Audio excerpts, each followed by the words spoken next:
अब तक आपने देखा नारुतो और सास्के हाकू से लड़ रहे होते हैं, लेकिन हाकू का जुत्सु इतना स्ट्रॉन्ग होता है कि वो अंदर से भी कुछ नहीं कर पाते हैं और वो काफ़ी पिट रहे होते हैं। ज़ाबुज़ा बताता है कि वो हाकू को कभी भी हरा नहीं पाएंगे, वो इतना स्ट्रॉन्ग है, और वो उसकी ट्रेनिंग और वगैरह वगैरह बताने लगता है।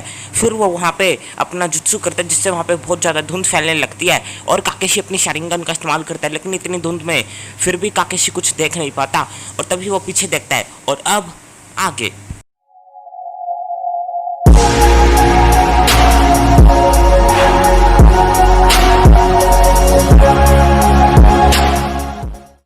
एपिसोड की शुरुआत में हम देखते हैं ज़ाबुज़ा टाजुना और साकुरा का पीछे आ जाता है और फिर वो अपनी तलवार से उन पर हमला कर देता है। काकेशी सन से बीच में आ जाते हैं, जिससे उनके सीने में मतलब उनकी चेस्ट में काफ़ी तेज वार लग जाता है और वो घायल भी हो जाता है, खून निकलने लगता है। फिर ज़ाबुज़ा बोलता है, काकेशी क्या हुआ, तुम्हारा ध्यान मुझ पर और हमारी लड़ाई पे ना होके तुम्हारे उन दोनों बच्चों पे है। बेचारे वो इतने कमज़ोर हैं कि वो कुछ कर भी नहीं सकते। रिलैक्स काकाशी, तुम्हारे पास खूब समय होगा उनके मरने के बाद उनका शौक मनाने का।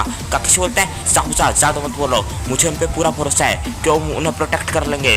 और नारुतो उज़ुमाकी, जो कि हमारे विलेज का सबसे एक्साइटिंग और सबसे हिम्मत वाला निंजा है, वो तुम्हारे उस निंजा को भी हरा देगा। और उसके बाद हमारा सबसे ताकतवर निंजा उचिहा सास्के, जिसपे ज़ाबुज़ा बोलता है, उचिहा तुम्हारा मतलब वो, हाँ मैंने सुना था कि उचिहा वाले दिन एक उचिहा बच गया था, क्या वो यही लड़का है? काकेशी से बोलते हैं, हाँ वही है, उचिहा खानदान का इकलौता और आखिरी उचिहा, और उस तुम्हारे बच्चे की तरह उसमें भी के इनका एक टेक्निक है जो कि उचिहा खानदान की स्पेशलिस्ट है, उसके खून में भी वही दौड़ रहा है।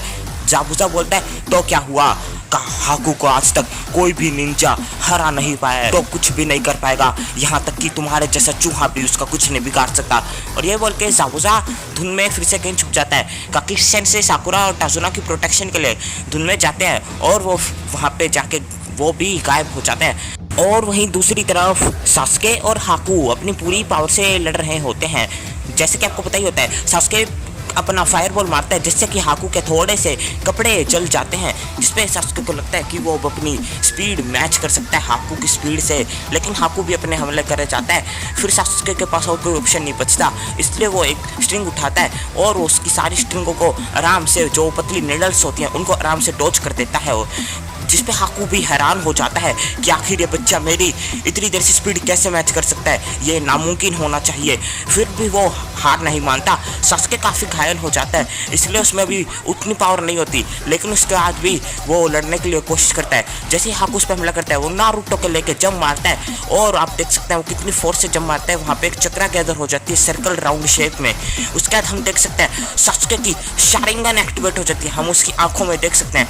लेकिन ये शारिंगन काकेशी सेंसे की शारिंगन से अलग होती हैं, क्योंकि शारिंगन के भी काफ़ी मोड होते हैं और ये वाली शारिंगन अलग होती है। और अगर आपको याद हो तो शारिंगन के बारे में हमने पहले किसी एपिसोड में बात करी थी, याद नहीं कौन सा एपिसोड, तो आप वो एपिसोड देख ही सकते हैं।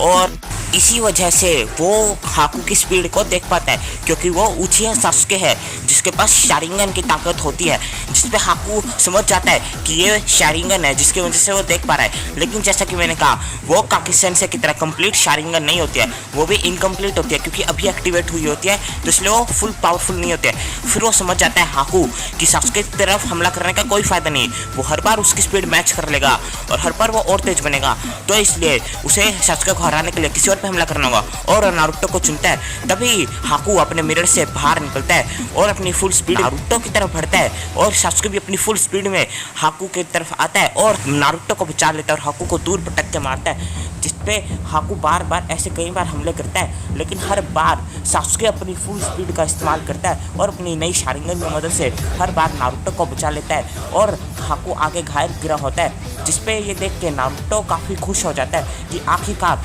सास्के ने हाकू को हरा ही दिया। लेकिन हम देखते हैं कि सास्के इतना ज़्यादा घायल होता है, वो खून से लथपथ होता है, क्योंकि वो हर एक हमले नारुतो पे जो भी आते हैं खुद ले लेता है और वो हर एक हमले लेने की वजह से बहुत ही ज़्यादा घायल हो जाता है।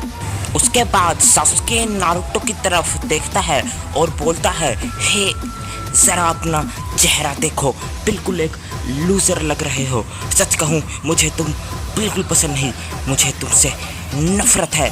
नारुतो बोलता है, तो फिर क्यों, तो तुमने मुझे क्यों बचाया? मैंने तुमसे नहीं कहा था कि तुम मुझे बचाओ, लेकिन तुमने मुझे फिर भी बचाया, तो फिर क्यों? मुझे जवाब दो।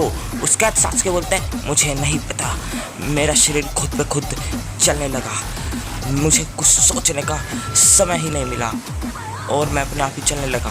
और तभी सासुके गिरने लगता है और नारुतो भाग के आता है और सासुके को पकड़ लेता है और सासुके अपनी आखिरी सांसों में बोलता है नारुतो वो भी जिंदा है, मेरा भाई। मैंने खुद से कसम खाई थी कि मैं उसे मार दूंगा, लेकिन वो भी जिंदा है। नारुतो कभी भी अपने सपने को मत मरने देना। और ये बोल के सासुके अपनी आखिरी सांसें लेता है और वो शायद मर जाता है। ये देख के नारुतो की आंखों में आंसू आने लगता है और इसका नारुतो सासुके को अपने सीने से लगा लेता है। फिर हाकू बोलता है और वो अपने शीशे में जाने ही लगता है, लेकिन वो फिर बोलता है कि उसने तुम पे जो भी वार हुए सारे खुद पे सह लिए, वो सच में एक महान निंजा है, वो काफ़ी अच्छा निंजा था। लेकिन अभी नारुतो बोलता है अपना मुंह बंद रखो, तुम्हें इसकी कीमत चुकानी पड़ेगी।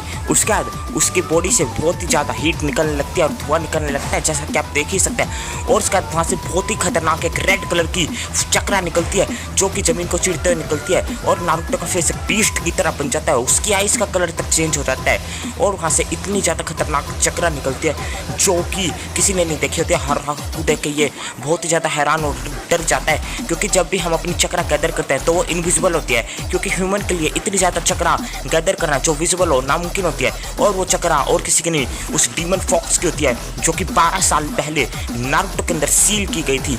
शायद अब वो सील कमज़ोर होने लगी है या फिर वो बाहर निकलने लगी है।